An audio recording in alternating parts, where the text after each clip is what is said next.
Alright, so tell everybody what we're making today. Today we're making the Kingdom Hearts Keyblade! Alright, so here's a few things that we need. We need 5 elbows, 1 cross, 2 T connections. We're going to get a 10-foot long PVC pipe. You can have an employee cut it up for you right there at the store, or do it at a hacksaw at home. Into these dimensions. You're going to need measuring tape, scissors, and a file. You need some yellow duct tape, silver duct tape, electrical tape, and 2 pool noodles. First, you want to file down the inside of the top of 1 T. That's straight through, the only part that will go straight through, and then 1 direction through the cross. Don't do both pathways, just 1. This build is actually meant for use, so you should be able to whack each other without hurting each other.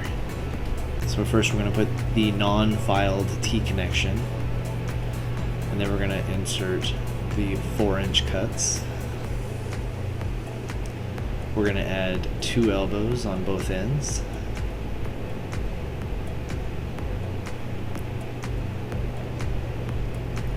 Okay, looks good. We're going to use the 7-inch cuts to continue the hilt down the Keyblade. If you happen to have PVC cement at home, do use it. It will make everything a lot sturdier. Put a couple more elbows on.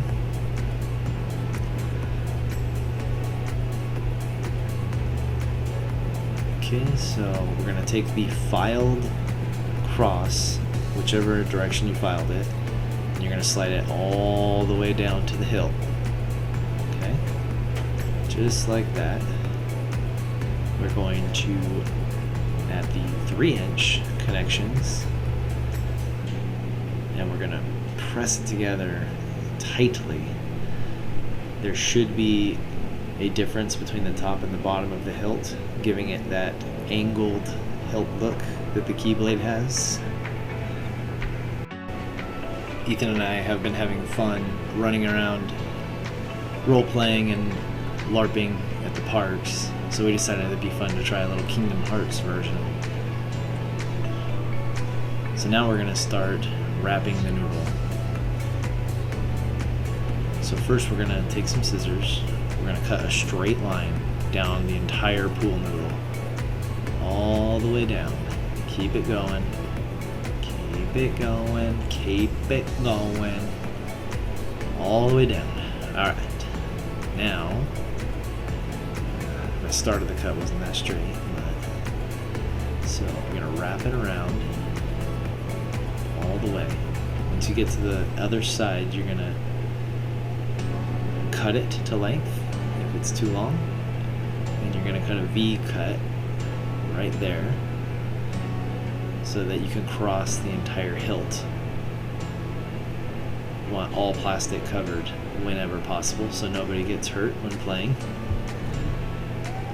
Just start on one side and start wrapping with electrical tape. There's 1 or 2. You want it firm but not tight. Just enough to hold it in place. Remember, we're going to go back over this with the duct tape later. So keep it going around, wrap it, and we're going to fix those corners also, so don't worry about that huge lift on the corners. Just keep it going. Okay. So, let's wrapping this part up.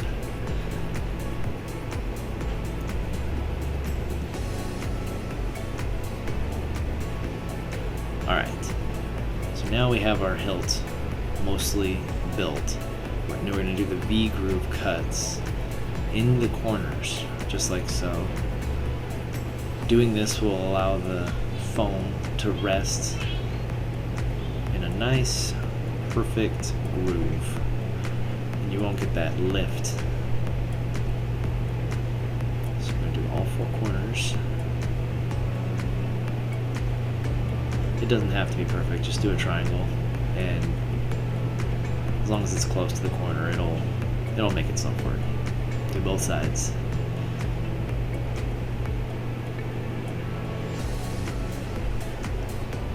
Once these pieces are all out, the whole thing will just kind of fit into place. Okay. Everything looks good. Perfect. Got ourselves a little axe right now. Alright. So make sure you did file the one direction on the T. I'm going to put that on just to get an idea of how far we want the key notches to be.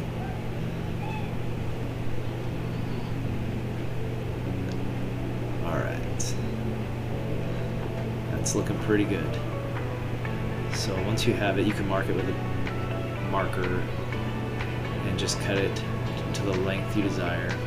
Cut a V groove in it so that it will go over the bottom there. You do not need to do it on the actual other end of the key, because this will slide right into the noodle. Alright, so this part, you're going to cut the line straight down the pool noodle, just like before, and you're going to wrap it, tape it, all the way to fit. I forgot to turn the camera on for this part. So put tape around both sides so you have a nice sturdy fit. Alright, so start wrapping. Do this however you'd like. I think long ways around it is better coverage instead of doing the wrap it around over and over and over again. So we're going to keep wrapping, keep it going. Alright, perfect. It's nice and soft. Now we're going to start the actual Keyblade with the silver standard duct tape.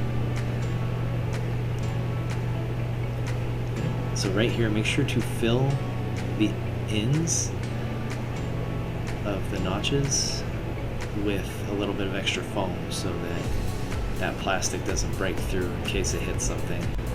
While you're taping up the actual key here, later on you'll see that I made one mistake. You want to do an X-shaped pattern from the actual silver part of the key to the yellow hilt around to give it an extra sturdiness. You'll see later I had the key start turning on me. Doing that will prevent this. So you wrap the black electrical tape around the handle all the way down in a spiral formation, and you're done. So let's give this baby a test run. Yeah. Hard. Yeah. Yeah. It is extremely sturdy. You could easily whack someone with it or other swords without breaking. Perfect for LARPing. If you have some friends that want to be the Heartless. Hey everyone, this is my Keyblade, and now I'm gonna fight my dad. So right here you can see the key slightly turned on that swing. Completely forgot. So you want to actually do the cross X. that way. X. That way. It's an easy fix. You can do it anytime.